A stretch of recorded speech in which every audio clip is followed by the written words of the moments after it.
আমৃত্যু ভালোবাসি তোকে। লেখনীতে সালমা চৌধুরী। আজকে রয়েছে ৫৯তম পর্ব। গল্প পাঠে আছি আমি তারিফ। আবিরের ক্রন্দিত কণ্ঠে বলা কথাটা মেঘের কর্ণকুহরে প্রবেশ মাত্রই মেঘ কিংকর্তব্য বিমূঢ় হয়ে গেছে। মেঘের বুক ধড়ফড় করছে, গাত্র জুড়ে রক্ত সঞ্চালন তীব্র থেকেও তীব্র হতে শুরু করেছে। বুকের বাম প্রকোষ্ঠে আবদ্ধ হৃৎপিণ্ডে বেধক নাভিশ্বাস অনুভব হচ্ছে। আবির ভাইয়ের সংগুপ্ত প্রণয়ের অনলে বারংবার আহত হওয়া মেয়েটার হৃদয় আজ আবিরের আর্তনাদে সম্পূর্ণ তছনছ হয়ে গেছে। ভীতিকর অযাচিত পরিস্থিতি সামলানোর অনুমাত্র সামর্থ্য মেঘের নেই। মেঘ ক্ষুদ্র আলোতে আশ্চর্য নয়নে চেয়ে আছে আবিরের পরিশ্রান্ত দৃষ্টতায়। আবিরের হাতে থাকা মেঘের হাতটা থরথর করে কাঁপছে। ক্ষণিকের ব্যবধানে মেঘের অক্ষিপট ভিজে এসেছে। আবির ভাই সরি বলছেন, কিন্তু কেন? চোখের সামনে ঘটা সব কিছু অবিশ্বাস্য মনে হচ্ছে। কাঙ্ক্ষিত ব্যক্তির মুখে অনাকাঙ্ক্ষিত শব্দ অবসহন করতে মেঘের নিজের সাথে নিজেকে প্রভূত বিগ্রহ করতে হয়েছে। মনের আস্তিনের টালমাটাল হাল সামলে মেঘ ভয়ার্ত গলায় জানতে চাইল, আপনার কি হয়েছে? কান্নার তোপে আবিরের কপালের পাশের শিরা উপশিরাগুলো দপ দপ করছে। রক্তবর্ণের আখি যুগল আরও বেশি রক্তাভ হয়ে উঠেছে। আবিরের লাগামহীন ক্রন্দনের সমাপ্তি রেশমাত্র নেই। মেঘের চোখ ছলছল করছে, দুহাত বরফের ন্যায় ঠান্ডা হয়ে যাচ্ছে। বুকের ভেতরের ঘনীভূত নভস্বর সরিয়ে দীর্ঘশ্বাস ছেড়ে মেঘ ভেজা কণ্ঠে আবারও প্রশ্ন করল, আবির ভাই আপনি কাঁদছেন কেন? আবির ঢোক গিলে মুখ তুলে মেঘের অভিমুখে চাইল। আবিরের চোখ মুখের ধরন অত্যন্ত গুরুগম্ভীর, চেহারায় বিন্দুমাত্র লাবণ্য নেই। মেঘের তুষারের মতন ঠান্ডা দুহাত আবির অতর্কিতেই নিজের গালে রাখল। সহসা আবিরের চওড়া দুহাত দিয়ে মেঘের ছোট ছোট হাতকে সম্পূর্ণ ঢেকে ফেলেছে। আবিরের গালের খোঁচা খোঁচা দাড়ি, সেই সাথে গাল বেয়ে গড়িয়ে পড়া নোনা জলের স্পর্শে মেঘের সর্বাঙ্গে শীতল হাওয়া বইছে। প্রণয়ের পূর্ণতা পাওয়ার শানিত আক্ষেপে যে ধ্বংসের খেলায় নেমেছিল, সেই ধ্বংসলীলা প্রতিনিয়ত বধ করছে মেঘের নিষ্কলুষ হৃদয়কে। মনের গহীনে এক বছরে আত্মগোপনে মন্থর গতিতে বেড়ে ওঠা অভিমানের বাঁফগুলো আজ আবিরের নিগুড় স্পর্শে অনুযোগের রূপ নিতে উঠে পড়ে লেগেছে। নিদারুণ ভীতিপ্রদ পরিস্থিতিতে মেঘ হতবিহ্বল হয়ে আছে। লুকোচুরি প্রেমগুলো মনের অন্তরালে নিথর হয়ে গেছে। আবিরের নিরেট দৃষ্টিতে উদ্বেগ স্পষ্ট। আবিরের আস্তে করে গলা খাকারি দিয়ে অত্যন্ত নমনীয় কণ্ঠে বলল, অপ্রসন্নতায় ঘেরা জনপদে আমি না চাইতেও বিশল্যকরণীয় কবলে পড়ে গেছি। পুঁথিগত শব্দে তোকে বোঝাতে আজ আমি অক্ষম। প্রয়োজনে সমস্ত বিপর্যয় নীরবতায় সয়ে যাব, তবু ব্যর্থতা সইতে পারবো না। মেঘ শান্তস্বরে নির্দ্বিধায় বলল, আপনাকে ব্যর্থতা সইতে হবে না। আমি সবসময় দোয়া করি যেন আপনি সব কিছুতে সফল হতে পারেন। আমার বিশ্বাস আপনি সফল হবেন ইনশাল্লাহ। এবার অন্তত থামুন প্লিজ। আবির ভেজা চোখে মুচকি হেসে বলল, তবে যে কাউকে অনেক বেশি সহিষ্ণু হতে হবে? মেঘ উদ্বেলহীন কণ্ঠে জানালো, কারো সহিষ্ণুতায় যদি আপনার সাফল্য অর্জিত হয়, তবে সে অমেয় সহিষ্ণু হবে। আবির মেঘের হাতের উপর থেকে নিজের হাত সরিয়ে মলিন হেসে ঠান্ডা কণ্ঠে বলল, অনেক রাত হয়েছে, ঘুমাতে যান এখন। মেঘ চিন্তিত কণ্ঠে শুধালো, আর আপনি? একটু পর যাব। মেঘ নিজের ওড়নার এক পাশ টেনে আলতোভাবে আবিরের চোখ মুখ মুছে দিচ্ছে। আবির চোখ বন্ধ করে মেঘের স্নিগ্ধতা অনুভব করছে। এতক্ষণ কান্নার কারণে বুঝতে না পারলেও এখন মেঘের গায়ের গন্ধে আবির মত্ত হয়ে যাচ্ছে। মায়াবতীকে ছুঁতে চাওয়ার উন্মাদনা আঁকড়ে ধরছে আবিরকে। হৃদয়ের ক্ষত প্রতিহত করার ক্ষমতা আবিরের থাকলেও মেঘের প্রতি অগাধ অনুরক্তি লুকিয়ে রাখার সামর্থ্য আবিরের নেই। মেঘের অনাবশ্যক যত্নে আবিরের বুকে অদ্ভুত শিহরণ যাচ্ছে। আবিরের মনে মেঘকে নিয়ে সর্বদাই সংশয় কাজ করে। মেঘ যেদিন আবিরের চোখে চোখ রেখে আবিরের অনুভূতি জানতে চাইবে, সেদিনই আবিরের সবকিছু ছারখার হয়ে যাবে। কারণ ওই চোখে চোখ রেখে আবির কখনো মিথ্যে বলতে পারবে না। অন্যদিকে নিজেকে নিচে কথা দিয়েছে, মেঘকে প্রতিশ্রুতি দিবে না। বউ করে নিজের অঢেল ভালোবাসার সমক্ষ প্রমাণ দিবে। মেঘের কান্না চিরতরে মুছে দেওয়ার প্রতিজ্ঞা করেছে। সেসব কিছু ভেবে বারংবার আহত হয় আবির। মেঘকে সম্পূর্ণ নিজের করে নিতে পারছে না। পরিবার নামক বেড়াজালে বাধা পড়ে আছে। এদিকে মেঘের কান্না কমার বিপরীতে দিনকে দিন বেড়েই চলেছে। আবির প্রতিনিয়ত নিজেকে দায়ী করছে আর অন্তরের উত্তাপে নিজেই ঝলসে যাচ্ছে। মেঘ আবিরের চোখ মুখ মুছে শীতল কণ্ঠে বলল, আমাকে রুম পর্যন্ত দিয়ে আসুন। আবির ভ্রুকুচকে ক্ষীণ স্বরে বলল, আসছিলেন কিভাবে? মেঘ চট করে বলে ফেলল, যেভাবে আসি না কেন তাতে আপনার কি, এখন আমাকে দিয়ে আসবেন, চলুন। আবির আর চোখে মেঘের পানে তাকালো। ক্ষুদ্র আলোতেও মেয়েটার ক্রোধিত মুখশ্রী জলজল করছে। আবির মৃদু হাসল। আবিরের হাসি দেখে মেঘ হতাশ হয়ে ভারী নিঃশ্বাস ছেড়ে আকুল কণ্ঠে বিড়বিড় করে বলল, ওই যে দেখুন, দরজায় দাঁড়িয়ে তানারা আমাকে দেখে কেমন করে হাসছে। মেঘের আজগবি কথা শুনে আবির না হেসে থাকতে পারল না। অকস্মাৎ জোরে শব্দ করে হাসতে শুরু করেছে। আবিরের মুখে হাসি ফুটাতে পেরেছে বলে মেঘ আহ্লাদে গলে যাচ্ছে। আবিরের হাস্যোজ্জ্বল চেহারায় অপলক দৃষ্টিতে তাকিয়ে মনে মনে আওড়ালো, আপনি যতবার নিরাশ হবেন আমি ঠিক ততবার আপনার মনে আশার আলো জ্বালাবো। আর মৃত্যু আপনার পাশে হিতৈষীর ছায়া হয়ে থাকব। আবেগে আপ্লুত মেঘের রঙিন দৃষ্টতার অন্ধকার মুহূর্তে সরে গেছে।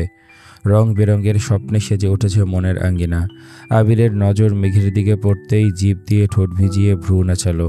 মেঘ লজ্জায় চিবুক নামিয়ে বিড়বিড় করে বলল, আপনার হৃদয়ে অনুভূতির সমাপ্তির পূর্বেই নবরূপে সৃজন করব তৃপ্তির নিকেতন। আবির বসা থেকে দাঁড়িয়ে মোলায়েম কণ্ঠে বলল, ম্যাম চলুন। আবির হাঁটছে, মেঘও আবিরের পিছু পিছু হাঁটছে। কিছুটা আলোকিত ছাদ পেরিয়ে দরজার কাছে আসতেই মেঘ চোখে অন্ধকার দেখছে। হঠাৎ মনে পড়ে গেল, সত্যি সত্যি যদি তানারা এখানে থাকে। মেঘ ভয়ে আবিরের শার্ট খামচে ধরেছে। মেঘের অধীরতা বুঝতে পেরে আবির একটু থেমে মেঘের পিঠ পেরিয়ে অন্য পাশের কাঁধে আলতোভাবে হাত রেখেছে। অকস্মাৎ মেঘ চিৎকার দিয়ে উঠেছে, আ! আবির তড়িৎ বেগে মেঘের মুখ চেপে শক্ত কণ্ঠে বলল, আরে পাগল, আমি ধরেছি, তানারা ধরেনি। মেঘ আতঙ্কিত কণ্ঠে বলে উঠল, আপনি এভাবে ধরেছেন কেন? আমি ভয় পেয়ে গেছি, বলে ধরবেন না? আবির নাক মুখ কুঁচকে চিবিয়ে চিবিয়ে বলল, আপনাকে ছুতে গেলে অনুমতি নিতে হবে। মেঘ মনমরা হয়ে বলল, অন্ধকারে ভয় লাগে।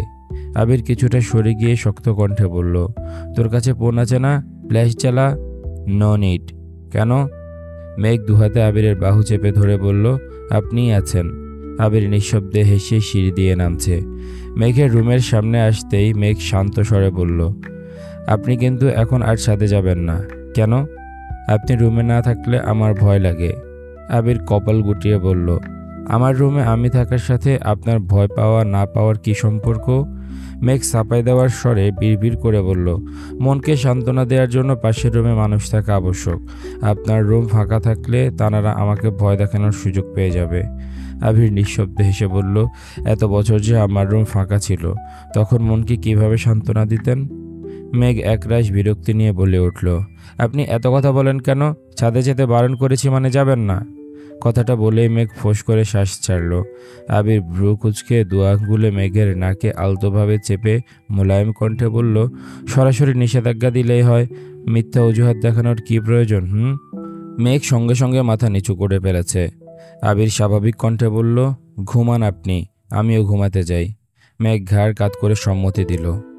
সময় চলছে নিজস্ব গতিতে। আরও একটা ঈদ কেটে গেছে। মোজাম্মেল খানের কথা মতো এবার সব দায়িত্ব আবির আর তানভীর একাই সামলিয়েছে। গত ঈদে মেঘ শুধু আবির তানভীরকে পাঞ্জাবি দিলেও এই ঈদে সবার জন্য পাঞ্জাবি ডিজাইন করেছে। আর পাঞ্জাবিগুলো মোজাম্মেল খান নিজে গিয়ে পছন্দ করে নিয়ে এসেছিলেন। মেঘের পরীক্ষার জন্য আপাতত বিয়ের ব্যাপারে মোজাম্মেল খান কোনো কথাবার্তা বলছেন না, তাই আবির আর তানভীর দুজনেই বেশ নিশ্চিন্ত। বাসার সবাই নিজেদের মতো বেশ শান্তিতে আছে। ইকবাল খান মাঝে মাঝে আবিরের রুমে গিয়ে আবিরকে আলাদাভাবে বুঝিয়ে আসেন। আবিরের সাথে মেঘের সম্পর্কও আগের থেকে বেশ ভালো হয়েছে। দুজনের মধ্যে ছোটোখাটো খুনসুটি সর্বক্ষণ লেগেই থাকে। একে অপরকে ভালোবাসে। দুজন দুজনের ভালোবাসা উপলব্ধি করতে পারে, তবুও মুখ ফুটে কেউ কাউকে ভালোবাসে বলতে পারে না। আবির যেমন নিজের গণ্ডিতে বাঁধা, তেমনি মেঘও নিজের গণ্ডিতে বন্দী হয়ে আছে। মিনহাজের ঘটনার পর পর মনে মনে প্রতিজ্ঞা করেছিল, যতদিন পর্যন্ত আবিরের প্রণয়ের প্রমাণ পাবে না ততদিন পর্যন্ত মেঘ আবিরকে কিছুই বলবে না। ধীরে ধীরে মিনহাজদের সাথেও মেঘের সম্পর্ক কিছুটা উন্নত হয়েছে। তানভীর নিজের কাজে ব্যস্ত হয়ে গেছে, তবে সময় পেলে আবিরের গাড়ি নিয়ে ভাই বোনদের সঙ্গে নিয়ে ঘোরাঘুরি করে। পুপ্পিদের বাসার সাথেও যোগাযোগ ভালো হয়েছে। 15 দিন কিংবা মাসে একবার হলেও যাতায়াত হয়। সবার সম্পর্ক ভালো থাকলেও মিম আর আরিফের সম্পর্ক এখনও টম অ্যান্ড জেরির মতো। মেঘ একটুর জন্য চোখের আড়াল হলেই মিম কোনো এক অঘটন ঘটিয়ে ফেলে। আরিফ প্রথম প্রথম আম্মুর কথা ভেবে মিমের দুষ্টুমি সহ্য করলেও এখন আর করে না। সুযোগে দুটার পেছনে লাগে। আজ সকাল থেকে শিমুল আর সোহাগ তানভীরকে কল দিচ্ছে। অনেকদিন যাবৎ বন্ধুদের সাথে দেখা হচ্ছে না, তাই তানভীর বিকেলের দিকে বন্ধুদের সাথে দেখা করতে বেরিয়েছে। শিমুল আর সোহাগ দুজনেই আগে থেকে উপস্থিত। একসঙ্গে ঘুরোঘুরি করে আড্ডা দিচ্ছিল আর চা খাচ্ছিল। তানভীর চায়ে চুমুক দিয়ে রাস্তার দিকে তাকাতেই সহসা ভ্রু কুঁচকাল। বন্যা কিছু জিনিসপত্র নিয়ে একা একা হন করে যাচ্ছে। তানভীর চায়ের কাপ রেখে তড়িঘড়ি করে উঠে বলল, তোরা বস, আমি আসতেছি। সোহাগ ধীর কণ্ঠে শুধালো, কোথায় যাচ্ছিস? তানভীর মেকি স্বরে জবাব দিল, প্রেম করতে। তানভীর যেতে যেতে বন্যা অনেকটাই সামনে চলে গেছে। তানভীর পিছন থেকে ডাকলো, বন্যা। আচমকা পুরুষালী কণ্ঠে নিজের নাম শুনে বন্যা ফিরে তাকালো। তানভীরকে দেখে কিছুটা স্বস্তি পেল। স্বাভাবিক কণ্ঠে বলল, আসসালামু আলাইকুম। ওয়ালাইকুম আসসালাম। পরীক্ষা কেমন হলো? আলহামদুলিল্লাহ ভালো। কোথায় গিয়েছিলেন? একটা ফ্রেন্ডের বাসায় গিয়েছিলাম, আর কিছু কেনাকাটা করেছি। তানভীর হাত বাড়িয়ে বলল, ব্যাগটা আমাকে দাও, আমি এগিয়ে দিয়ে আসছি।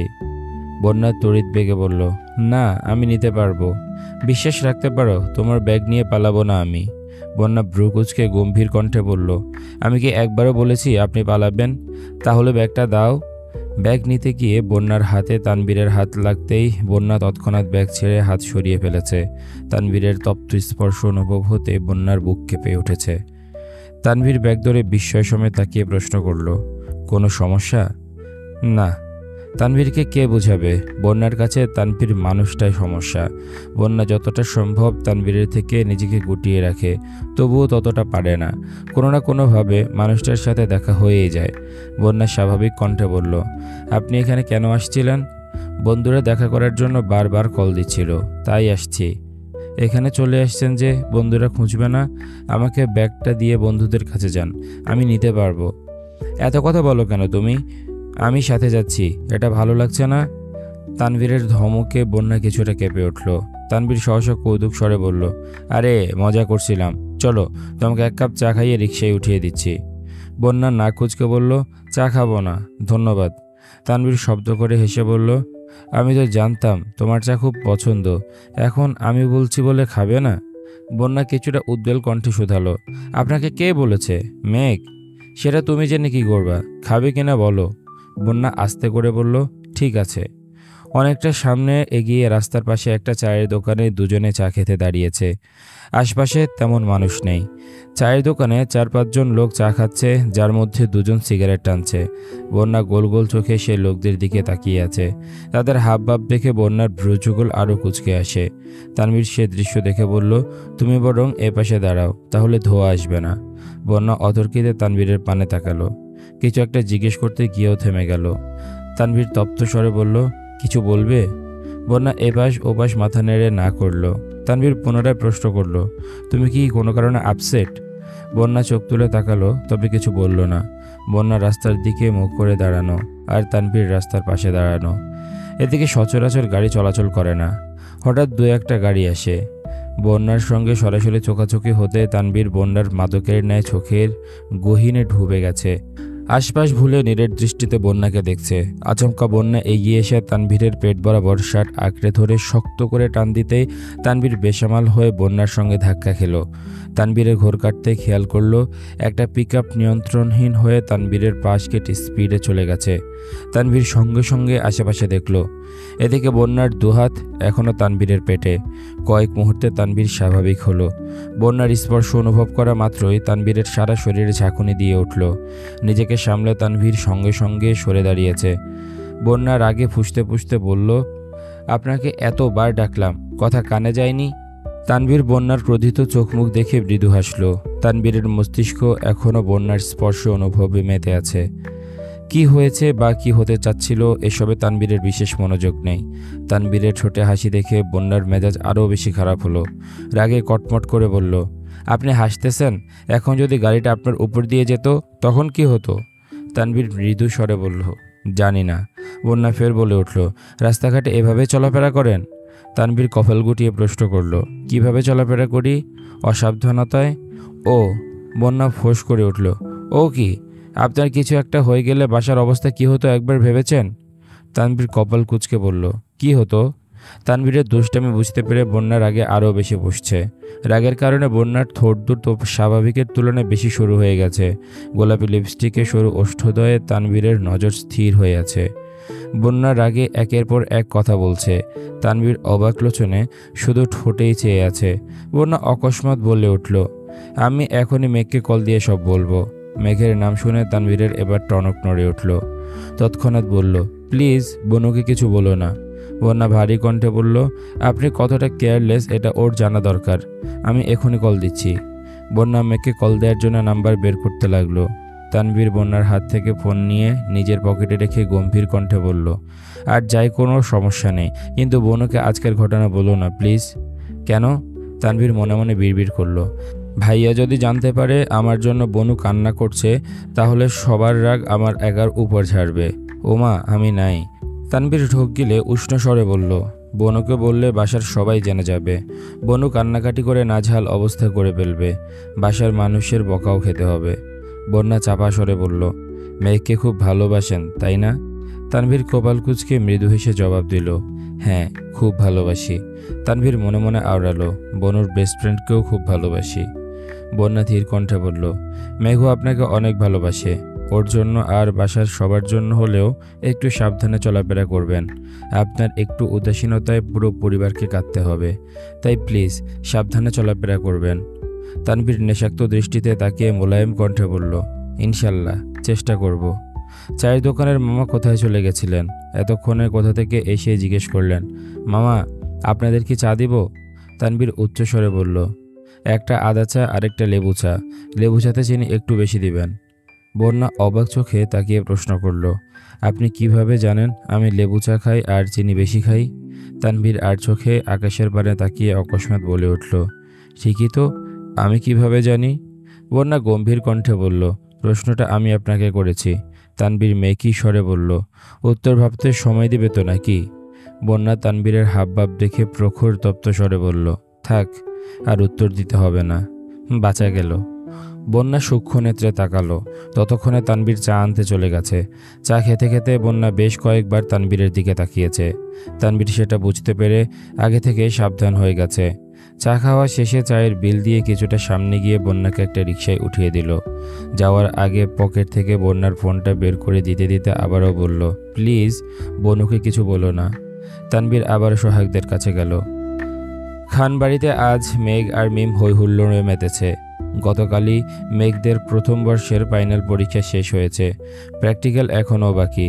তবে প্র্যাকটিক্যাল নিয়ে মেঘের তেমন কোনো টেনশন নেই, কারণ তামিম আর মিনহাজ দুজনে মেঘ আর বন্যার প্র্যাকটিক্যালের সম্পূর্ণ দায়িত্ব নিয়েছে। যদিও দায়িত্বটা আবিরের থেকে মাপ পাওয়ার জন্যই নিয়েছে। মেঘ বন্যা সেসব কিছু জানে না। পরীক্ষা শেষ হওয়ার খুশিতে মেঘ আজ রাতের বেলা বাসার মানুষদের রান্না করে খাওয়াবে। রান্না ভালো হলে পরবর্তীতে অন্য একদিন পুপ্পিদেরও দাওয়াত দিবে। বিকেলের দিকে মেঘ আবিরের নাম্বারে কল দিল। আবির কল রিসিভ করে মোলায়েম কণ্ঠে বলল, বলুন। মেঘ ভ্রু কুঁচকে বলল, আপনি আমাকে সবসময় আপনি বলে সম্বোধন করেন কেন? ভালো লাগে তাই। মেঘ চাপা স্বরে বলল, সেসব বাদ দেন, রাতে কি খাবেন বলুন। মেঘের কথা শুনে আবির নিঃশব্দে হেসে রাকিবদের দিকে তাকালো। রাকিব আস্তে করে বলল, কি হয়েছে? আবির ফোনটা একটু দূরে সরিয়ে বিড়বিড় করে বলল, নিজেকে আজ বিবাহিত মনে হচ্ছে। পুনরায় ফোন কানে ধরে বলল, যা রান্না হবে তাই খাবো। মেঘ কপট রাগ দেখিয়ে বলল, আপনি যা বলবেন তাই করব। আপনি রান্না করবেন? জি স্যার। আবির ভারী কণ্ঠে বলল, রান্না করার কোনো প্রয়োজন নেই। আমি বাসায় আসার সময় সবার জন্য খাবার নিয়ে আসব, আপনি সবাইকে দিয়ে দিয়েন। মেঘ রাগী স্বরে বলল, না, আমি রান্না করব। আবির উদ্বিগ্ন কণ্ঠে বলল, শরীরে যদি আবার তেল পড়ে? মেঘ অদম্য কণ্ঠে বলে উঠল, কিছু হবে না, আপনি শুধু বলুন কি খাবেন। পোলাও। আচ্ছা ঠিক আছে, সাবধানে আসবেন। আল্লাহ হাফেজ। আল্লাহ হাফেজ। কল কাটতে রাকিব বলল, আমি একটা বিষয় সবসময় খেয়াল করি, তুই মেঘকে রান্না করতে দিতেই চাস না। সমস্যা কি তোর? তোর বউ কালো হয়ে যাবে এই ভয়ে রান্নাঘরে ঢুকতে দিস না। আবির গুরুভার কণ্ঠে বলল, ও আমার মানে সম্পূর্ণ আমার। ফর্সা হলেও আমার, কালো হলেও আমারই থাকবে। ও সবেতেই আমার। কিন্তু সমস্যা হচ্ছে বাসার মানুষ। বিয়ে দেওয়ার ভয়ে আমি আগে থেকে ওকে রান্না করতে দিতাম না, অথচ চাচ্চু সেই বিয়ে দিতেই উঠে পড়ে লেগেছে।